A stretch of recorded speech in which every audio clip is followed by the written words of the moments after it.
Kalau di bursa US dikuasai oleh perusahaan teknologi, di Indonesia bursa kita didominasi oleh perusahaan perbankan. Di video ini saya akan kupas kenapa saham-saham perbankan selalu diburu oleh para investor asing.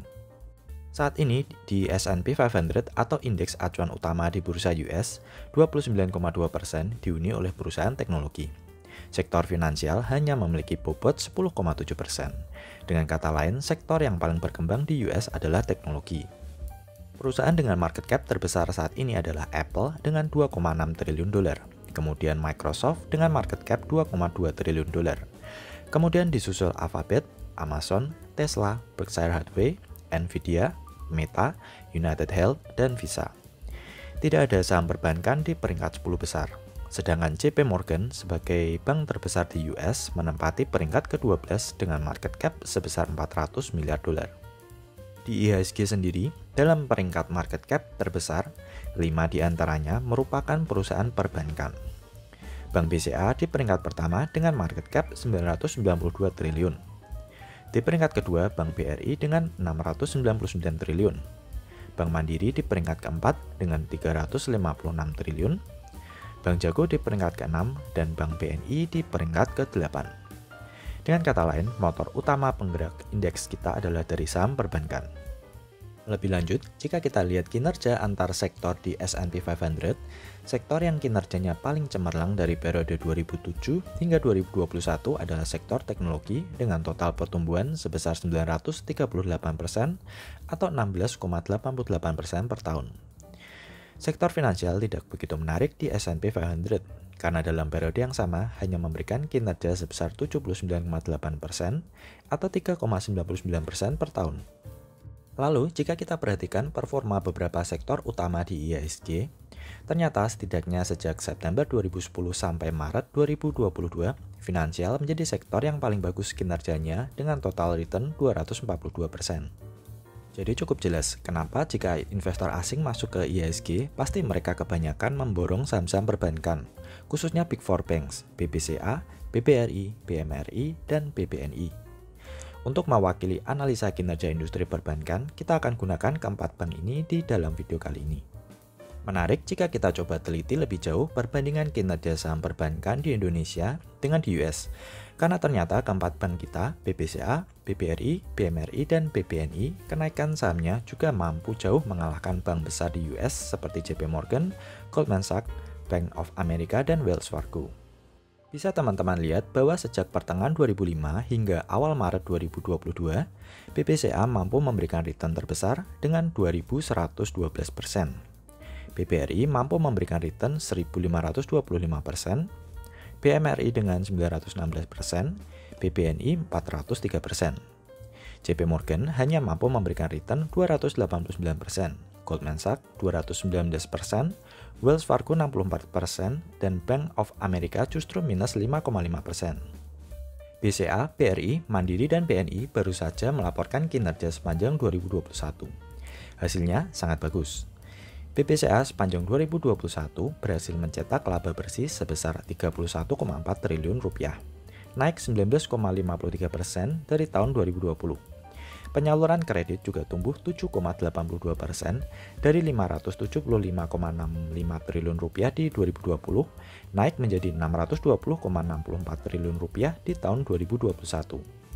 Kinerja BRI sepanjang 2021 juga tidak kalah.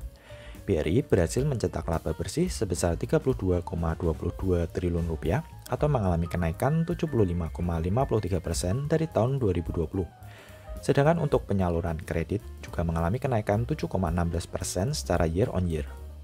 Bank Mandiri juga mengalami kenaikan laba bersih sebesar 79,51% dari 14,16 triliun rupiah di 2020 naik menjadi 25,41 triliun rupiah di 2021. Penyaluran kredit juga mengalami kenaikan 8,45% dari 763,6 triliun rupiah di 2020 menjadi 828,11 triliun rupiah di 2021. BNI juga mencatatkan kinerja yang tidak kalah bagus. Laba bersih mereka bahkan tumbuh 287,86% dari 2,76 triliun rupiah di 2020 menjadi 10,69 triliun rupiah di 2021. Sedangkan penyaluran kredit mengalami kenaikan 5,38% dari 551,79 triliun di 2020 menjadi 581,5 triliun di 2021. BBCA seperti biasa stabil bertumbuh. BBRI menjadi pencetak laba bersih terbesar, BMRI menjadi penyalur kredit terbesar, BBNI sendiri mencetak pertumbuhan laba bersih terbesar. Membahas keempat bank ini seperti membahas big tech stocks kalau di US, di mana Apple, Google, hingga Microsoft selalu mencatatkan kinerja yang cemerlang. Salah satu faktor utama yang bisa menjelaskan kenapa IISG dikuasai saham-saham perbankan adalah karena NIM atau Net Interest Margin di Indonesia sangat menguntungkan. Bank mendapatkan keuntungan dari selisih antar bunga yang diberikan kepada nasabah yang menyimpan uang mereka di bank dengan bunga yang diterima bank dari para nasabah yang meminjam uang. Simpelnya, jika suatu bank memiliki bunga simpanan 3% dan bunga kredit 15%, maka selisih 12% menjadi keuntungan dari bank tersebut.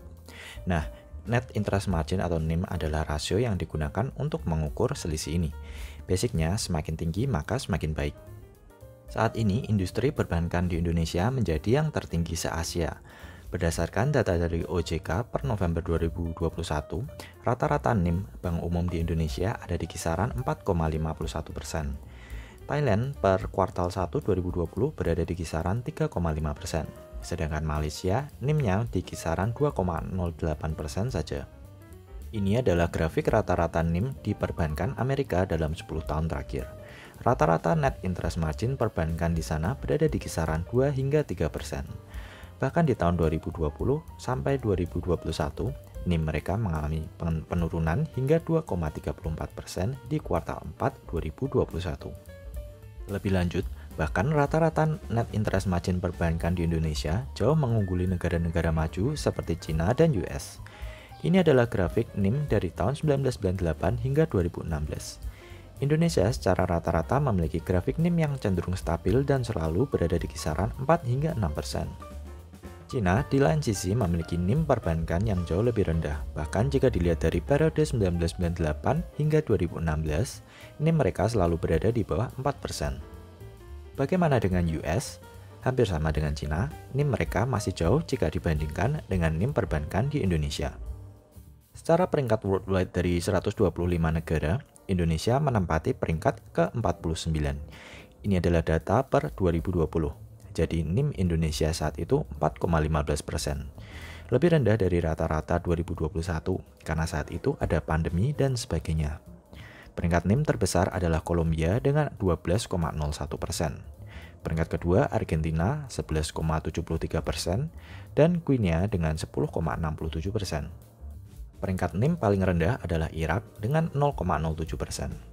Jepang berada di peringkat 122 dengan NIM 0,82%. Amerika sendiri berada di peringkat ke-72 dengan NIM 3,08%. Tentunya semakin tinggi peringkat tidak otomatis lebih baik karena harus diukur lagi dengan metrik-metrik makro lainnya untuk mengukur profitabilitas industri perbankan di suatu negara. Faktor berikutnya adalah suku bunga di Indonesia yang relatif tinggi dan stabil. Suku bunga yang tinggi biasanya menjadi hal yang positif bagi perbankan karena profitability mereka akan meningkat.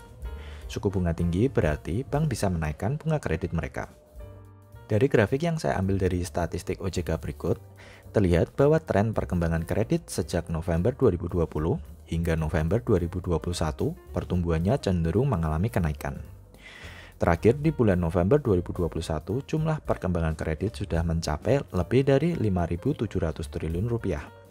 NPL atau non-performing loan juga terjaga stabil, bahkan mengalami penurunan di September, Oktober, dan November 2021. Suku bunga yang tinggi yang dibarengi dengan kenaikan jumlah kredit, maka menunjukkan bahwa industri perbankan di Indonesia sangat baik, apalagi setelah dihantam pandemi. Per Februari 2022, suku bunga di US adalah 0,25% dengan tingkat inflasi di kisaran 7,5%. Jadi sangat wajar jika The Fed harus mengimbangi inflasi dengan menaikkan suku bunga. Di Indonesia sendiri cukup menarik, karena kebalikan dengan di US, karena tingkat inflasi kita justru berada di bawah tingkat suku bunga. Saat ini tingkat inflasi Indonesia berada di kisaran 2% dengan suku bunga di 3,5%. Faktor berikutnya yang membuat kenapa industri perbankan di Indonesia sangat menguntungkan adalah karena DNA Indonesia dan pasar yang masih luas. DNA itu seperti karakter. Setiap manusia mempunyai spesifikasinya sendiri-sendiri. Setiap perusahaan juga sama. Berlaku juga untuk setiap negara. Contohnya, Apple dan Google atau Alphabet, keduanya sama-sama berada di industri teknologi, tapi memiliki DNA yang berbeda. Apple memiliki DNA sebagai perusahaan gadget, sedangkan Google DNA-nya adalah search engine dan iklan. Amerika DNA-nya adalah inovasi, khususnya di industri teknologi. Karena itu, hampir semua perusahaan teknologi terbesar di dunia berasal dari Amerika. Contoh lain adalah Cina. DNA negara ini adalah manufaktur, di mana mereka berhasil menjadi kekuatan ekonomi dunia karena berhasil memaksimalkan tenaga kerja mereka yang unggul. Bagaimana dengan Indonesia? Menurut saya, Indonesia unggul di sumber daya alam dan konsumerisme. Konsumerisme jangan diartikan dari sisi negatif ya, karena jika bisa dimanfaatkan dengan baik oleh pemerintah, ini bisa meningkatkan pemasukan negara dan menggerakkan roda perekonomian. Kalau masyarakat suka belanja, otomatis pasti juga suka mengambil kredit. Salah satu indikatornya adalah pinjol yang sangat marak belakangan ini. Jangan lupa bahwa Indonesia memiliki 273 juta lebih penduduk, salah satu yang terbanyak di dunia. Jadi perpaduan yang pas antara jumlah populasi dan minat belanja. Perbankan sudah pasti sangat diuntungkan dengan demografis ini. Pangsa pasar bisnis perbankan ternyata masih luas di Indonesia. Berdasarkan data ini, negara kita termasuk top 10 negara dengan masyarakat yang belum tersentuh layanan perbankan. Indonesia berada satu grup dengan Maroko, Vietnam, Mesir, Filipina, Meksiko, Nigeria, Peru, Kolombia, dan Argentina. 51% penduduk Indonesia ternyata masih dikategorikan sebagai unbanked population atau yang belum tersentuh layanan perbankan. Yang paling tinggi secara persentase adalah Maroko dengan 71%, Vietnam dengan 69%, dan Mesir dengan 67%. Walaupun begitu, jangan lupa jika Indonesia memiliki jumlah populasi yang jauh lebih tinggi daripada Maroko, Vietnam, dan Mesir. Ini juga ditambah penetrasi internet kita yang cukup rendah, hanya 55%. Penetrasi internet yang rendah berarti kesempatan bagi bank konvensional dan tantangan bagi bank digital. Data ini menunjukkan bahwa pangsa pasar perbankan di negara kita masih sangat luas. Nah, untuk menyimpulkan, berdasarkan riset sederhana ini, ada 3 faktor utama yang menjadi alasan kenapa industri perbankan kita adalah salah satu yang paling profitable di dunia, sehingga membuat BBCA, BBRI, BMRI, dan BBNI berhasil menguasai IHSG. Yang pertama adalah karena net interest margin yang sangat bagus, bahkan tertinggi di Asia dan jauh mengungguli perbankan di Amerika. Kedua, karena perbandingan tingkat suku bunga dan inflasi yang lebih baik daripada di US. Ketiga adalah karena DNA penduduk Indonesia yang sangat menguntungkan bagi bisnis perbankan. Jika teman-teman ingin menambahkan alasan lain kenapa IHSG dikuasai saham-saham perbankan, silahkan ketik di kolom komentar ya. Oke, semoga video ini bisa memberikan manfaat bagi teman-teman.